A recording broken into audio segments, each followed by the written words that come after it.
வணக்கம். ஜேகே செய்திகளின் மதிய நேர பிரதான செய்திகள். முதலில் தலைப்புச் செய்திகள். தெத்ரோயாவில் குளிக்கச் சென்ற தாய் மற்றும் 2 மகன்கள் சடலமாக மீட்பு. தேர்தல் விதிமுறைகளை மீறும் சமூக ஊடகங்கள் நிறுத்தப்படும் என தேர்தல்கள் ஆணைக்குழு உறுதி. தனியார் வங்கியொன்றில் பணிபுரிந்து வந்த இளம் யுவதி மர்மமான முறையில் சடலமாக மீட்பு. வறுமை காரணமாக உயர்தரத்தில் கல்வி பயிலும் மாணவியொருவர் தவறான முடிவு. சுமார் 18,000க்கும் மேற்பட்ட குழந்தைகள் தத்தெடுக்கப்பட்டுள்ளதாக அறிவிப்பு. இலங்கையின் தேர்தல் ஆணைக்குழுவின் இணையதளத்தை போன்று போலியான இணையதளத்தை வெளியிட்டவர்களின் அடையாளத்தை கூகுள் நிறுவனம் வெளிப்படுத்தவில்லை என அறிவிக்கப்பட்டுள்ளது. கணனி குற்றப்புலனாய்வு பிரிவின் பிரதி போலீஸ் பரிசோதகர் ரோஹண பிரேமரத்ன இதனை தெரிவித்துள்ளார். இலங்கையின் தேசிய சின்னம் மற்றும் தேர்தல் ஆணையகத்தின் பெயரை பயன்படுத்தி தனிப்பட்ட தகவல்களை சேகரிக்க வடிவமைக்கப்பட்ட அமெரிக்காவை தளமாக கொண்ட போலி இணையதளம் கடந்த 9ஆம் தேதி கண்டறியப்பட்டது. எவ்வாறாயினும் கடந்த 12ஆம் தேதி அமெரிக்காவை தளமாக கொண்ட கூகுள் நிறுவனம் இலங்கையில் உள்ள கணனி அவசர நிலை பதிலளிப்பு குழுவிற்கு பதிலளித்ததுடன் உள்ளடக்கத்தை அகற்றிவிட்டதையும் உறுதிப்படுத்தியிருந்தது. இந்நிலையில் கூகுள் போன்ற நிறுவனங்கள் இணையதள உரிமையாளர்களின் விவரங்களை அரிதாகவே வெளியிடுவதாகவும் CERTயின் மூத்த தகவல் பாதுகாப்பு பொறியியலாளர் சாருக்கா தமனுபல தெரிவித்துள்ளார். இதன் முக்கிய காரணி பொதுமக்களின் விழிப்புணர்வு எனவும் அவர் குறிப்பிட்டுள்ளார். எவ்வாறாயினும் உடனடியாக பொதுமக்களுக்கு இவ்விடயம் தொடர்பில் எச்சரிக்கை மற்றும் அறிவிப்பை வெளியிட்டுள்ளதாகவும் போலி இணையதளங்களை கண்டால் தனிப்பட்ட தகவல்களை வழங்க வேண்டாம் எனவும் அவர் பொதுமக்களை அறிவுறுத்தியுள்ளார். ஜனாதிபதி தேர்தல் தொடர்பில் கிடைக்கப்பெறும் முறைப்பாடுகளின் எண்ணிக்கை நாளுக்கு நாள் அதிகரித்து வருவதாக தேர்தல்கள் ஆணைக்குழு அறிவித்துள்ளது. இதன்படி தேர்தல் தொடர்பில் சுமார் 1000 முறைப்பாடுகள் பதிவாகியுள்ளதாக ஆணைக்குழு அறிவித்துள்ளது. கடந்த ஜூலை மாதம் 31ஆம் தேதி முதல் தற்போது வரை 925 முறைப்பாடுகள் இவ்வாறு பதிவு செய்யப்பட்டுள்ளன. தேர்தல் விதிகளை மீறியமை தொடர்பில் 901 முறைப்பாடுகளும், வன்முறை தொடர்பில் 1 முறைப்பாடும், மேலதிகமாக 23 முறைப்பாடுகளும் பதிவு செய்யப்பட்டுள்ளதாக தேர்தல்கள் ஆணைக்குழு அறிவித்துள்ளது. எவ்வாறாயினும் ஒரு மாதத்திற்குள் ஏறத்தாழ 1000 முறைப்பாடுகள் பெறப்படுவது மிகவும் பாரதூரமான நிலைமை எனவும் ஆணைக்குழு சுட்டிக்காட்டியுள்ளது. இதேவேளை ஜனாதிபதி தேர்தலுடன் தொடர்புடைய அரசு சொத்துக்களை துஷ்பிரயோகம் செய்தமை தொடர்பில் கிடைக்கப்பெறும் முறைப்பாடுகளின் எண்ணிக்கை அதிகரித்து வருவதாகவும் தேர்தல் கண்காணிப்பு அமைப்புகள் சுட்டிக்காட்டியுள்ளன. ஜனாதிபதி தேர்தல் தொடர்பில் சுமார் 250 முறைப்பாடுகள் பெஃப்ரல் அமைப்புக்கு கிடைக்கப்பெற்றுள்ளதாக தெரிவித்துள்ள அவ்வமைப்பின் நிறைவேற்று பணிப்பாளர் ரோஹண ஹெட்டியாராச்சி இந்நிலைமை எதிர்காலத்தில் மேலும் அதிகரிக்கப்படலாம் என தெரிவித்துள்ளார். தெத்ரோயாவில் குளிக்கச் சென்று காணாமற் போன நிலையில் தேடப்பட்டு வந்த தாய் மற்றும் மகனின் சடலங்கள் மீட்கப்பட்டுள்ளன. இன்று அதிகாலை குறித்த சடலங்கள் மீட்கப்பட்டதாக போலீசார் தெரிவித்துள்ளனர். தெத்ரோயாவில் நேற்று பிற்பகல் தாய் ஒருவரும் அவரது 2 மகன்களும் நீராடச் சென்றபோது ஒருவர் நீரில் மூழ்கி நேற்று உயிரிழந்திருந்தார். ஏனைய இருவரும் நீரில் அடித்துச் செல்லப்பட்ட நிலையில் தேடப்பட்டு வந்ததாகவும் இவர்களது சடலம் இன்று காலை மீட்கப்பட்டதாகவும் போலீசார் தெரிவித்துள்ளனர். அஞ்சல் வாக்குச்சீட்டுகளை இன்று முதல் அஞ்சல் நிலையங்களுக்கு வழங்க திட்டமிட்டுள்ளதாக தேர்தல்கள் ஆணைக்குழு அறிவித்துள்ளது. எதிர்வரும் செப்டம்பர் 4, 5 மற்றும் 6ஆம் தேதிகளில் அஞ்சல் வாக்குப்பதிவுகள் நடைபெறவுள்ளது.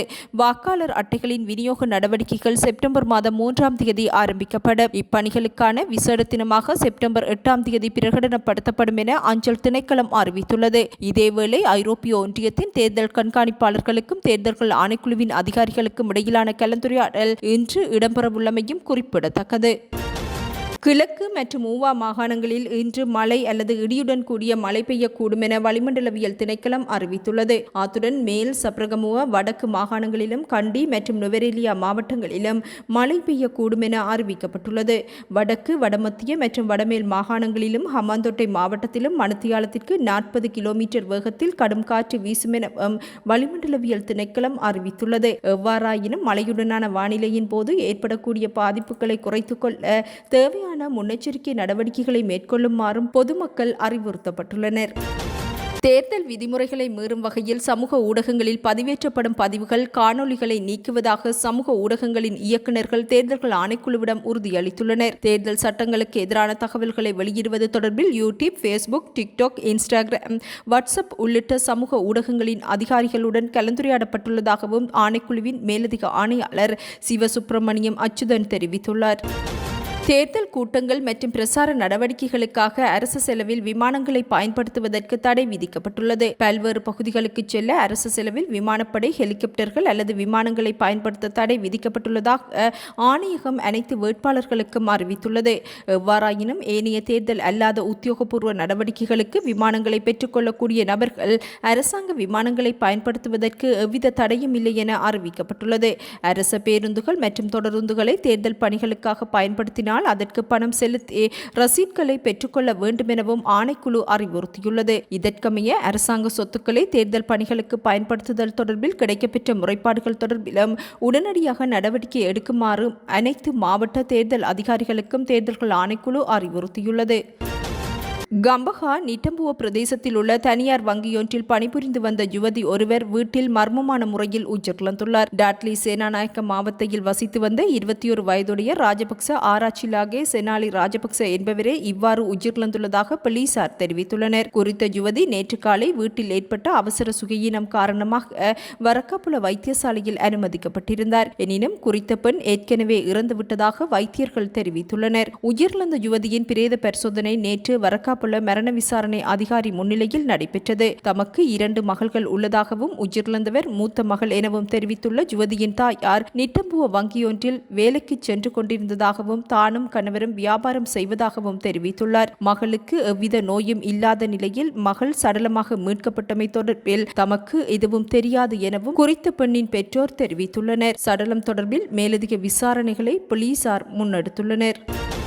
மொனராகலை போலீஸ் பிரிவுக்குட்பட்ட அம்பிட்டிய பிரதேசத்தைச் சேர்ந்த பாடசாலை மாணவி ஒருவர் உயிரிழந்துள்ளார். கடந்த 24ஆம் தேதி தனது தாயாருக்கு கடிதம் எழுதி வைத்துவிட்டு உயர்தரத்தில் கல்வி கற்கும் மாணவி ஒருவர் படுக்கையிலேயே உயிரிழந்ததாக போலீசார் தெரிவித்துள்ளனர். மொனராகலை வெதிகும்பர வித்யாலோக வித்தியாலயத்தில் காப்போத உயர்தரத்தில் கல்வி கற்ற மோக்ஷா செவ்வந்தி என்ற 18 வயதுடைய மாணவியே சடலமாக மீட்கப்பட்டுள்ளார். வீட்டில் தாய், தம்பி மற்றும் அண்ணன் வசித்து வரும் நிலையில் கடந்த 24ஆம் தேதி காலை கரும்பு வெட்டுவதற்காக தாய் வீட்டை விட்டு வெளியே சென்ற பின்னர் தம்பியும் ஒரு பயிற்சி வகுப்பிற்கு சென்றுள்ளார். மதியம் 3 மணியளவில் தம்பி வந்து பார்த்தபோது குறித்த பெண் சடலமாக மீட்கப்பட்டதாக போலீசார் தெரிவித்துள்ளனர். அவர் எழுதிய கடிதத்தில், அம்மா எங்களால் மிகவும் கஷ்டப்படுகின்றார், அதனை பார்க்க வருத்தமாக உள்ளது என குறிப்பிட்டுள்ளார். பணப்பிரச்சினை காரணமாக அவர் படிப்பதில் கூட சிரமப்பட்டமை விசாரணைகளில் கண்டறியப்பட்டுள்ளது. நாட்டில் ஏற்பட்ட பொருளாதார நெருக்கடி காரணமாக நாட்டின் பல்வேறு பகுதிகளில் பலர் உயிரை மாய்க்கும் சம்பவங்கள் அதிகரித்துள்ளதாகவும் சமூக ஆர்வலர்கள் தெரிவித்துள்ளனர். இந்தியாவில் 2019ஆம் ஆண்டிலிருந்து 18,179 குழந்தைகள் தத்தெடுக்கப்பட்டுள்ளதாக மத்திய தத்தெடுப்பு வள ஆணையகம் தகவல் அறியும் உரிமைச் சட்டத்தின் கீழ் கேட்கப்பட்ட கேள்விக்கு பதிலளித்துள்ளது. நாடளாவிய ரீதியில் உள்ள குழந்தை காப்பகங்களில் 420 சிறப்பு குழந்தைகள் தத்தெடுப்பிற்காக காத்திருப்பதாகவும் ஆணையகம் தெரிவித்துள்ளது. இதேவேளை ஆரோக்கியமான குழந்தைகளை தத்தெடுப்பதிலும் போட்டி நிலவுகின்றது. 2 வயதிற்குட்பட்ட ஆரோக்கியமான குழந்தைகளில் 25 பேர் மாத்திரமே தத்தெடுக்கப்படுவதற்கு காத்திருக்கின்றனர். உடலில் ஏதேனும் சிறு குறைபாடு காணப்பட்டால் அவ்வாறான சிறப்பு குழந்தைகளை தத்தெடுப்பதற்கு எவரும் முன்வருவதில்லை எனவும் குறித்த ஆணையகம் அறிவித்துள்ளது. வெளிநாடுகளில் தத்தெடுக்கப்படும் சிறப்பு குழந்தைகளுக்கு சலுகைகள் கொடுக்கப்படுவதாகவும் ஆணையகத்தின் முன்னாள் தலைவர் தெரிவித்துள்ளார். குறிப்பாக ஆண் குழந்தைகளை விடவும் பெண் குழந்தைகளே தற்போது அதிகளவில் தத்தெடுக்கப்படுவதாகவும் மத்திய தத்தெடுப்பு வள ஆணையகம் தெரிவித்துள்ளது. இத்துடன் இன்றைய மதிய நேர பிரதான செய்திகள் நிறைவடைகின்றன. எமது அடுத்த பிரதான செய்திகளை இரவு எதிர்பாருங்கள். வணக்கம்.